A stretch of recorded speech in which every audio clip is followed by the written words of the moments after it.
Cancer అంటే అండి అది బయట నుంచి ఏదో ఒక మైక్రోబియం వల్లనో లేకపోతే ఒక దోమ కాటేస్తేనో లేకపోతే ఇంకొక ద్వారా వచ్చేటువంటి జబ్బు కాదు. క్యాన్సర్ అంటే ఏంటంటే జనరల్గా మన శరీరంలో ఉండేటువంటి కణాలే నియంత్రణ అనేటువంటిది కోల్పోయి వాటికి ఎప్పుడు డివైడ్ అవ్వాలి, ఎప్పుడు ఆగిపోవాలి అని తెలియకుండా ఎక్కడ మన బౌండరీస్ అనేవి మర్చిపోయేసి అటువంటి సిచ్యువేషన్లో అవి లిమిట్లెస్గా పెరిగిపోతూ ఉంటాయో దాన్ని మనం క్యాన్సర్ అని చెప్తాం. క్యాన్సరస్ సెల్స్ అనేటువంటిది మన శరీరంలో ఉండేటువంటి కొన్ని కణాలే జన్యుపరమైన మార్పులు కొన్ని సంభవించినప్పుడు అవి ఏం జరుగుతుందంటే వాటి లోపల స్టాప్ సిగ్నల్స్ అని ఉంటాయి. స్టాప్ సిగ్నల్స్, స్టార్ట్ సిగ్నల్స్ అని ఉంటాయి. ఇది మన బాడీ ఎక్కడైనా కూడా సెల్ డివైడ్ అవ్వడానికి సెల్స్ ఒక మనిషి చిన్నగా పుట్టినప్పటి నుంచి పెద్ద అయ్యే వరకు ప్రతిరోజు ఎన్నో కొన్ని వేల కణాలు డివిజన్స్ అనేవి జరుగుతూ ఉంటాయి. ఎప్పుడైతే ఇదేంటంటే ఈ డివిజను, కొత్త కణాలు పుట్టడం, పాత కణాలు చనిపోవడం ఇవన్నీ ఏంటంటే కూడా ఇదంతా ఒక కోఆర్డినేటెడ్ ప్రాసెస్ అనమాట. మనకి గాడ్ గివెన్ ఆర్ బై న్యాచురల్గా వచ్చింది ఏంటంటే ఇది వెరీ టైట్లీ రెగ్యులేటెడ్ ప్రాసెస్.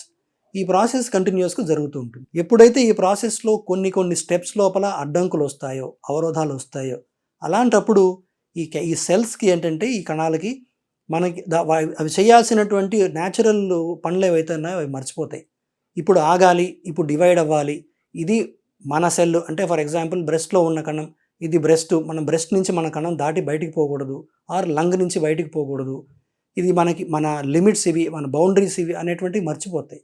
ఎప్పుడైతే మర్చిపోతాయో ఈ సెల్స్ అనేవి విపరీతంగా నంబర్ డివైడ్ అయిపోయి నార్మల్గా 10⁴ ఉండాల్సిన కణాలు 10⁹, 10⁻12 ఈ విధంగా ఎక్కువ డివైడ్ అయిపోయి బౌండరీస్ అన్నీ క్రాస్ అయిపోయి ఒక చోట పుట్టి ఇంకో చోటికి వెళ్ళిపోవడం ఇలాంటివి జరుగుతుంటాయి అన్నమాట.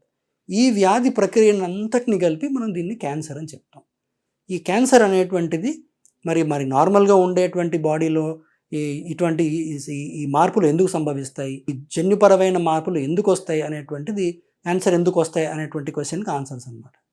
సో క్యాన్సర్ ఎందుకు వస్తుంది ఎవరికైనా అనుకుంటే ఖచ్చితంగా ఒక కారణం, పలానా కారణం వల్ల క్యాన్సర్ వచ్చింది, దీనికి ఇదే కారణం అని చెప్పేటువంటి సందర్భాలు చాలా తక్కువ ఉంటాయి.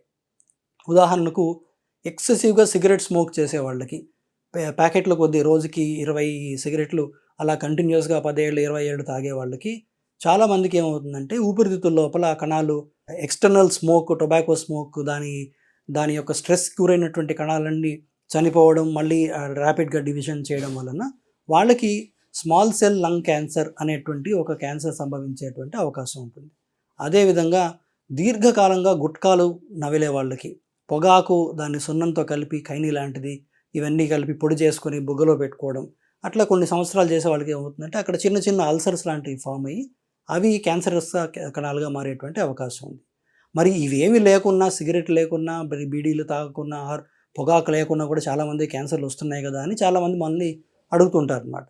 వస్తుంటాయి. ఎందుకు వస్తుంటాయి అంటే వీటికి ఈ 2 కారణాలు కాకుండా రకరకాల కారణాలు, స్ట్రెస్ ఫ్యాక్టర్స్ అంటాం. అంటే స్ట్రెస్ అంటే మామూలుగా మనం అర్థం చేసుకునేటువంటి స్ట్రెస్ కాదు, సెల్ మీద పడిన స్ట్రెస్, ఆక్సిడేటివ్ స్ట్రెస్ అని అంటాం అన్నమాట. వాటికి కారణాలు రకరకాలుగా ఉంటాయి. అండ్ ఎక్సెసివ్ ఆల్కహాల్ కన్సంప్షన్ కావచ్చు, and lack of exercise, and diet విషయానికి వస్తే ఎక్సెసివ్ స్మోక్డ్ ఫుడ్ తినడం, రెడ్ మీట్ ఎక్కువగా తీసుకోవడం, అండ్ ఇందాక చెప్పినట్టు ఒబేసిటీ, స్థూలకాయం ఎక్కువగా ఉండడం, ఇటువంటి కొన్ని లక్షణాల వల్ల cancerous propensity, cancer risk factors అనేవి పెరుగుతాయి. సో క్యాన్సర్ ఎందుకు వస్తుంది అనేటువంటి ప్రశ్నకైతే ఒక కారణం అంటూ కాకుండా మల్టిపుల్ రీజన్స్ అనేటువంటి మనకి ఆహారపు అలవాట్లు కొన్ని ఉంటాయి, డ్రింకింగ్ అలవాట్లు కొన్ని ఉంటాయి, వీటి వల్ల క్యాన్సర్ రావడం అనేటువంటిది జరుగుతుంటుంది.